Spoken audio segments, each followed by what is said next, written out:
There's another type of insect. This is under development, not yet created, as far as we know. But it's being created by the Department of Defense, which we all have great confidence in, is looking out for us.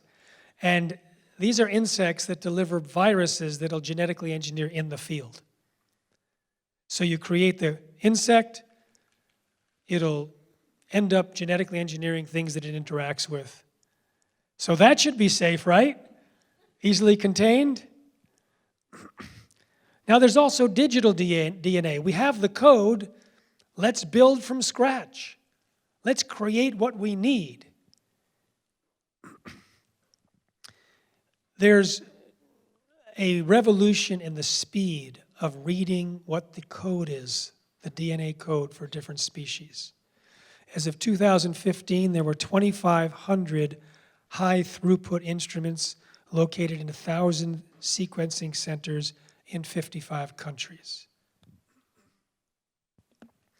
And the total would be, I'll read this, 35 petabases of genome sequencing, which is 1,000 million base pairs. 10 years later, 2025, they're expecting a zetabase, which is 1,000 million trillion. So instead of filling up a silo, if one grain of sand was one base pair, it would fill up 154 stadiums. We're talking about the possibility, and they say by then they'll have sequenced all of the 1.2 described species of plants and animals and have at least 2.5 million plant and animal genome sequences. Once you have the genome sequences, you can then engage in building or changing in a laboratory mathematically on a computer and then have it done for you to see what the results are. Here's where biointelligence, AI, artificial intelligence, meets biotech. There are factories without humans. Robots, powered by artificial intelligence, to create genome sequences that are pushed in by people on the internet who want to get their genes created and sent to them. So you can have this whole apparatus working for you, ordering genes, having them sent to your laboratory or your garage, creating new things. And that's going to get cheaper and cheaper, and you're going to have the availability of getting these genome sequences from these different organisms. So if you don't like something about an organism, maybe you want to try making a change and see what it does. Now, unfortunately, we are babes in the woods when it comes to manipulating DNA. Most genes operate as families and networks, and it's very complicated.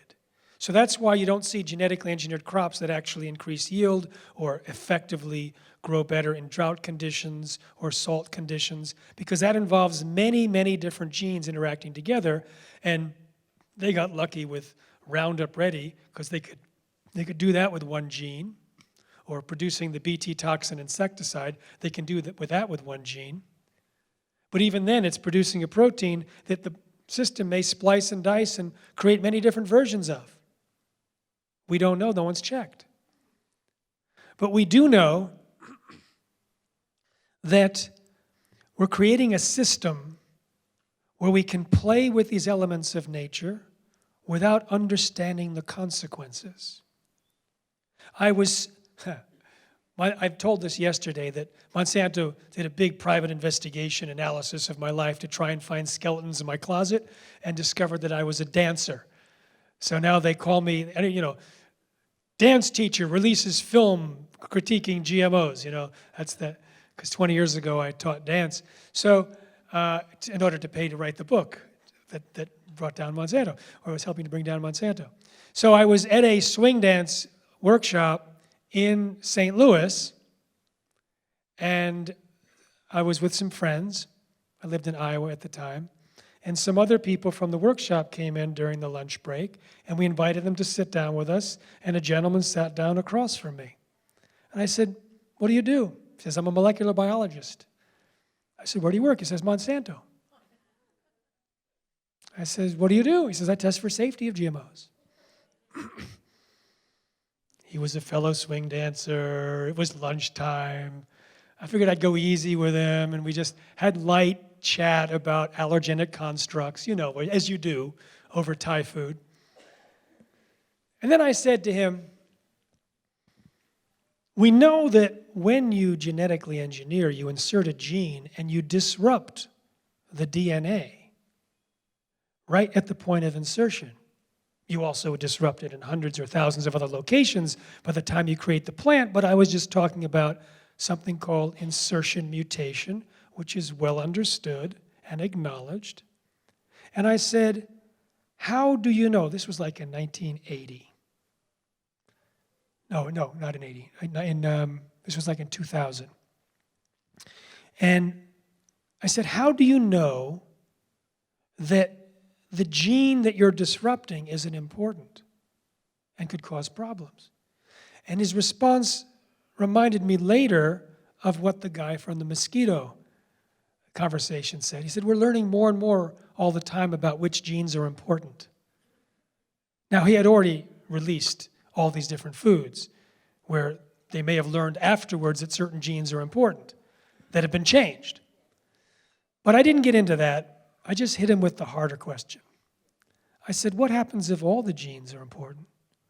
What happens if there are aspects about the sequence of the genome that we don't understand yet? What if it's using aspects of physics, like quantum effects, quantum fields, or quantum mechanics, that we don't even know how to test for? Silence. A very long and awkward silence. His friend that had sat down with us said, that's deep. But the guy didn't say anything. After a long, deep silence, he looked up and said, but we need genetic engineering. I said, what? He said, we need genetic engineering. I said, why? To feed the world, because by the year 2040, and he started going off into the myth that GMOs are designed to feed the world. And I knew he was sincere, and I knew he was wrong. And research that has come out since 2000 shows that GMOs don't increase average yield, whereas agroecology can double yields in developing countries. A 12 million farm research study found a 79% average increase in yields not using GMOs. The UN experts for the ISTAD conference said GMOs have nothing to offer feeding the hungry world, but he didn't know. And that was his excuse for playing with the genome in a way that could cause damage that he can't yet figure out. And that reminded me of another scientist who did work for Monsanto, and I had a long conversation with him also about allergenic constructs. And I said to him at one point, you know for sure that you cannot guarantee that a particular GMO is not going to create an allergic reaction in at least some aspect of the population, because you can't test allergens beforehand, because people don't even get allergic reactions until multiple exposures. And he said, but we need genetic engineering. I said, what? He said, we need genetic engineering to feed the world for developing countries. I've been to India. I know how bad their agriculture is. We need to help India. So again, at the moment that I asked them about the science, about the fact that they were willing to expose the population for something that was almost certainly highly risky and more likely really dangerous, could have a negative effect, they jumped into the feeding the world argument. And I've also been to India, and if I talked to him now, I would point out what Monsanto's cotton seeds have done in India. They were not very reliable. They lied, I believe, about the effectiveness, and many people believe that their research and their preposterous proposals of increased yield were complete myths. And they went in with the most aggressive strategy, kicking out the non-GMO alternatives and resulting in a genetically engineered cottonseed that very often failed to even give enough money to the farmer who had been convinced by the Monsanto advertising to borrow money from the loan sharks at up to 7% interest per month. And they couldn't even pay back the loans from the ridiculous results of this genetically engineered bacteria, genetically engineered cotton. And faced with the possibility of losing their land and the shame of that, many committed suicide. I'm going to give you a number of the estimated number of GM cotton farmers that have committed suicide from Monsanto introducing its genetically engineered seeds. 250,000.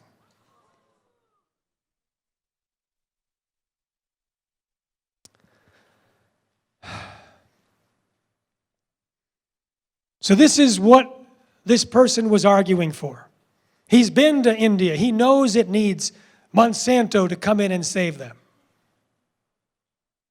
And was willing to risk the health of people because India needed him. And now we're talking about turning this whole practice into something that companies all over the world, individuals all over the world, governments all over the world will have access to